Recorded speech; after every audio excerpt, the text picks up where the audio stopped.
Segunda Carta de Pedro, capítulo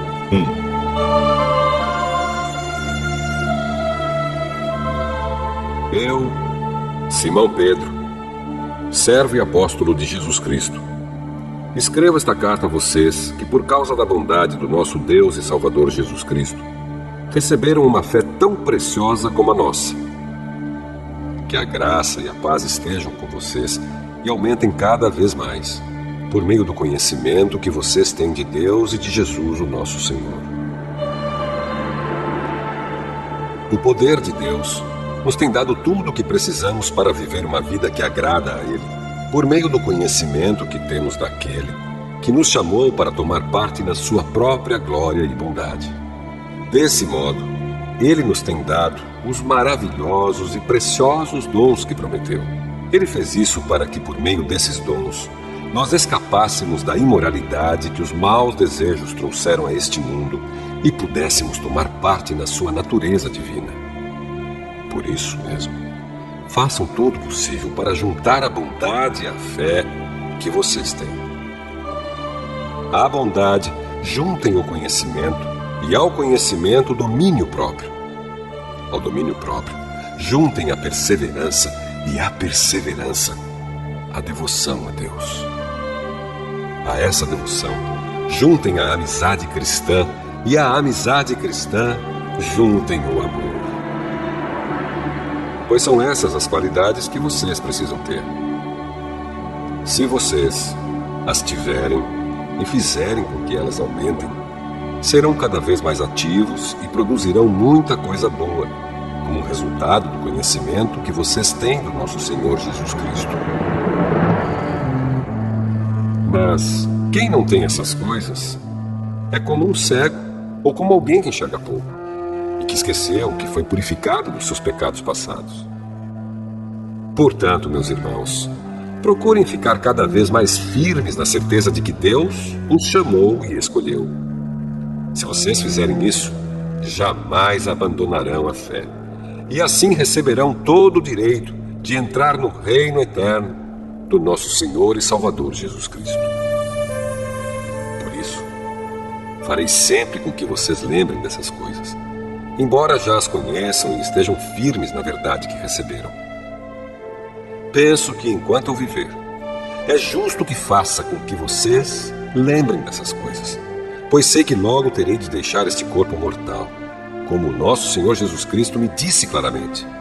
Portanto, farei tudo o que puder para que depois da minha morte, vocês lembrem sempre dessas coisas.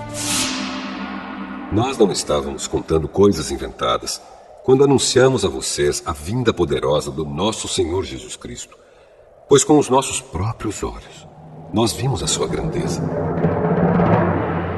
Nós estávamos lá quando Deus, o Pai, lhe deu honra e glória. Ele ouviu a voz da suprema glória dizer: "Este é o meu filho querido, que me dá muita alegria." Nós mesmos ouvimos essa voz que veio do céu quando estávamos com o Senhor Jesus no monte sagrado. Assim temos mais confiança ainda na mensagem anunciada pelos profetas. Vocês fazem bem em prestar atenção nessa mensagem, pois ela é como uma luz que brilha em lugar escuro até que o dia amanheça e a luz da estrela da manhã brilhe no coração de vocês. Acima de tudo, porém, lembrem disto: ninguém pode explicar por si mesmo uma profecia das Escrituras Sagradas, pois nenhuma mensagem profética veio da vontade humana, mas as pessoas eram guiadas pelo Espírito Santo quando anunciavam a mensagem que vinha de Deus.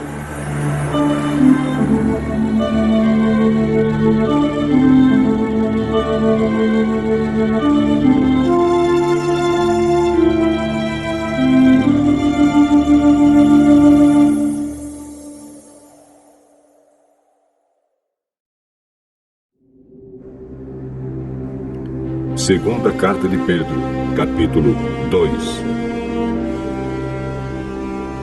No passado, apareceram falsos profetas no meio do povo, e assim também vão aparecer falsos mestres entre vocês.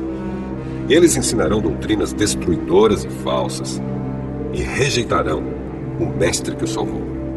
E isso fará com que caia sobre eles uma rápida destruição. Mesmo assim, muita gente vai imitar a vida imoral deles. E por causa desses falsos mestres, muitas pessoas vão falar mal do caminho da verdade. Em sua ambição pelo dinheiro, esses falsos mestres vão explorar vocês, contando histórias inventadas. Mas faz muito tempo que o juiz está alerta e o destruidor deles está bem acordado. Pois Deus não deixou escapar os anjos que pecaram, mas os jogou no inferno e os deixou presos com correntes na escuridão, esperando o dia do julgamento. Deus não deixou escapar o mundo antigo, mas trouxe o dilúvio sobre o mundo dos que não queriam saber de Deus. A única pessoa que ele salvou foi Noé, que anunciou que todos deviam obedecer a Deus. E Deus também salvou mais outras 7 pessoas. Deus condenou as cidades de Sodoma e Gomorra, destruindo-as com fogo, como exemplo do que vai acontecer com os que não querem saber dele. Ele salvou Ló, um homem bom, que estava aflito porque conhecia a vida daquela gente imoral. Todos os dias esse homem bom, que vivia entre eles, ficava muito agoniado ao ver e ouvir as coisas más que aquela gente fazia. Tudo isso nos mostra que o Senhor sabe como livrar das aflições as pessoas dedicadas a Ele. E também sabe como guardar os maus debaixo de castigo para o dia do julgamento. Ele castigará especialmente os que seguem os seus próprios desejos imorais e desprezam a autoridade dele. Esses falsos mestres são atrevidos e orgulhosos. Eles não têm nenhum respeito pelos gloriosos seres celestiais e os insultam. Ora, até mesmo os anjos, sendo muito mais fortes e poderosos do que esses falsos mestres, não os acusam com insultos na presença do Senhor. Mas esses homens agem por instinto, como os animais selvagens que nascem para serem caçados e mortos. Eles xingam aquilo que não entendem. Por tudo isso, eles serão destruídos como animais selvagens e pagarão com sofrimento o sofrimento que causaram aos outros. Eles têm prazer em satisfazer em pleno dia os seus desejos imorais. Quando se reúnem com vocês, são uma vergonha e um escândalo, divertindo-se o tempo todo com seus modos enganosos. Não podem ver uma mulher sem a desejarem, e seu apetite pelo pecado nunca fica satisfeito. Enganam as pessoas fracas e só pensam em ganhar dinheiro. Eles estão debaixo da maldição de Deus. Andam perdidos porque se desviaram do caminho certo. Seguem o caminho de Balaão, filho de Beor, que cobiçou o dinheiro que ia receber fazendo mal e foi repreendido por causa do seu pecado. Pois uma jumenta falou com voz humana e acabou com as loucuras do profeta. Esses falsos mestres são como poços sem água e como nuvens levadas pelo vento. Deus reservou para eles um lugar na mais profunda escuridão. Eles dizem coisas orgulhosas e loucas, e com os seus desejos impuros e imorais, enganam as pessoas que estão quase escapando daqueles que vivem no erro. Prometem liberdade a essas pessoas, mas eles mesmos são escravos de hábitos imorais, pois cada pessoa é escrava daquilo que a domina. Portanto, aqueles que chegaram a conhecer o nosso Senhor e Salvador Jesus Cristo e que escaparam das imoralidades do mundo, mas depois foram agarrados e dominados por elas, ficam no fim em pior situação do que no começo. Pois teria sido muito melhor que eles nunca tivessem conhecido o caminho certo do que depois de o conhecerem, voltarem atrás e se afastarem do mandamento sagrado que receberam. O que aconteceu a essas pessoas prova que são verdadeiros estes ditados. O cachorro volta ao seu próprio vômito e a porca lavada volta a rolar na lama.